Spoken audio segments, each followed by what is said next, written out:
5 August পরবর্তী সময়ে রাজনীতি চাই না চাই না চাই না বলে যারা মুখে ফেনা তুলতো, ঘেউ ঘেউ করতো, তারাই কিন্তু পরবর্তীতে দেখা গেল একটি গুপ্ত সংগঠনের সাথে সম্পৃক্ত এবং পোস্টেড। এবং 12 ফেব্রুয়ারি পরিবর্তিতে যারা গেস্ট রুম গণরুম চাই না চাই না চাই না বলে অসৎ উদ্দেশ্য হাসিল করার জন্য, তারাই দেখা গেল গেস্ট রুম গণরুমের সাথে সেই 5 আগস্ট পূর্ববর্তী সময়ের মধ্যে সরাসরি সম্পৃক্ত ছিল। আমাদের তা প্রমাণ আছে। গেস্ট রুম গণরুম কালচার আমরা চাই না, আমরা নিজেরাও চাই না। আমরা ইতিমধ্যেই সাধারণ শিক্ষার্থীদের বোঝাতে সক্ষম হয়েছি বাংলাদেশ জাতীয়তাবাদী ছাত্রদল কখনো কোনোদিন গেস্ট রুম গণরুম কালচারকে বিশ্বাস করে না, ধারণ করে না, এবং গেস্ট রুম গণরুমের সর্বোচ্চ নির্যাতনের শিকার বাংলাদেশ জাতীয়তাবাদী ছাত্রদল। গত 24 মে 2022 সালে বাংলাদেশ জাতীয়তাবাদী ছাত্রদলের ওপর যে রকম হামলা হয়েছে, আপনারা দেখবেন এখানে তন্নি মল্লিক, এই যে ছেলেটি যেভাবে লাঠিপিটা করেছে, আপনারা তো সবাই দেখেছেন, ওই ভিডিও সবাই দেখেছেন। এটা কি শিবিরের একজন নেতা? দেখেন এরা কারা, মানে একটা এরা কারা,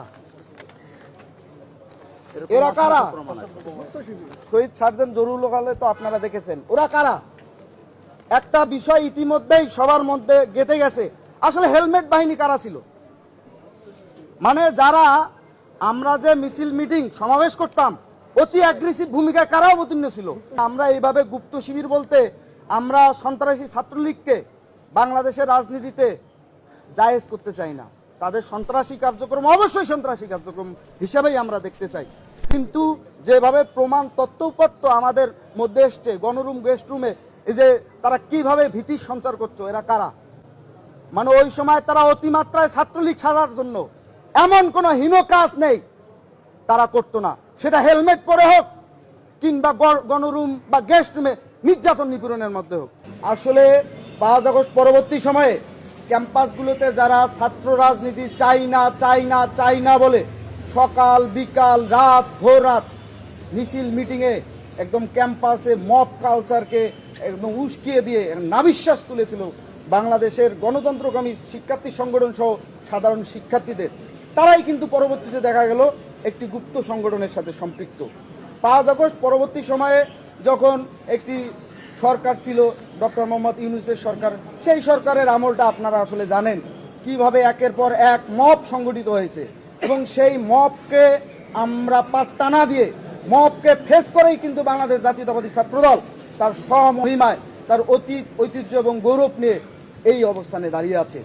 আমরা বিশ্বাস করি যে 5 আগস্ট পূর্ববর্তী সময় এবং পরবর্তী সময়ে কিছুদিন যেভাবে মবকে উস্কে দিয়ে কিছু গুপ্ত নামে বেনামে দোকান খুলে বিভিন্ন অসৎ উদ্দেশ্য হাসিল করার জন্য ক্যাম্পাসকে উত্তপ্ত করেছিল, তারা 12 ফেব্রুয়ারির পর তারা যদি মনে করে যে তারা আগে সেই পরিবেশ পরিস্থিতি তৈরি করে তারা পার পেয়ে যাবে, তাহলে তারা বোকার স্বর্গে বাস করছে।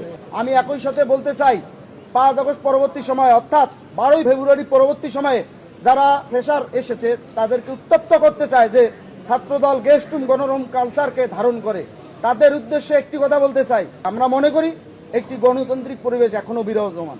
আপনারা যদি এই গণতান্ত্রিক পরিবেশকে অসৎ উদ্দেশ্য হাসিল করার জন্য, আপনাদের অসৎ আদর্শিক চর্চা করার জন্য যদি আপনারা সবসময় এইরকম ঘেউ ঘেউ করতে থাকেন, তাহলে কিন্তু আমরা আসলেই মুখ বুজে সহ্য করতে পারব।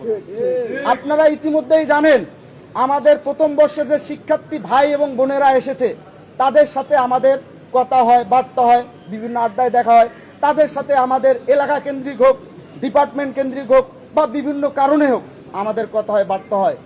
ওনারা কিন্তু এই যে কথায় কথায় ভিসি অফিস বরাবর স্মারকলিপি প্রদান, কথায় কথায় কোনো একটা বিষয় বাংলাদেশের কোনো একটি প্রান্তে একটি বিষয় ঘটেছে, যে বিষয়ে অবশ্যই আমরা একজন সচেতন শিক্ষার্থী কিংবা নাগরিক হিসেবে আমরা অবশ্যই কনসার্ন, কিন্তু তারা যেভাবে সব ইস্যুতে বিশ্ববিদ্যালয় প্রশাসনকে টেনে বা বিশ্ববিদ্যালয়ের পরিবেশকে উত্তপ্ত করার জন্য তারা যে ওত পেতে থাকে সাধারণ শিক্ষার্থীরা, কিন্তু এই বিষয়টি ভালোভাবে নিচ্ছে না। কেন ভালোভাবে নিচ্ছে না আপনারা জানেন।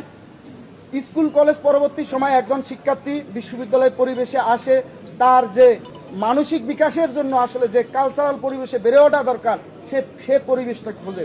আমি ইতিমধ্যেই বলেছি, আমরা যারা শিক্ষার্থী সংগঠন আছি তাদের আচার আচরণ চাল চলন আর রাজনৈতিক পরিকল্পনা কর্মসূচি যাতে এমন না হয় যে কর্মসূচি এবং পরিকল্পনার জন্য সাধারণ শিক্ষার্থীদের একাডেমিক জীবন শেষ করতে বাধা বিঘ্নের সৃষ্টি করে। আমরা বাংলাদেশ জাতীয়তাবাদী ছাত্রদল অবশ্যই গণতান্ত্রিক চর্চা করতে চাই এবং সবার গণতান্ত্রিক অধিকারকে আমরা অবশ্যই মনে প্রাণে সম্মান করতে চাই এবং তাদেরকে ওয়েলকাম করতে চাই এবং আমাদের জায়গা থেকে সর্বোচ্চ সহযোগিতা করতে চাই। কিন্তু কথা একটাই, একটা সাধারণ ইস্যুকে আপনারা ইলিয়ে বিলিয়ে ছাত্র দলের নামে ট্যাগিং করে আপনারা ভিন্ন খাতে প্রবাহিত করে শিক্ষার্থীদেরকে নাবিশ্বাস তুলে দেবেন, আমরা কিন্তু আবারও বলছি মুখ বুজে সহ্য করতে পারবো না।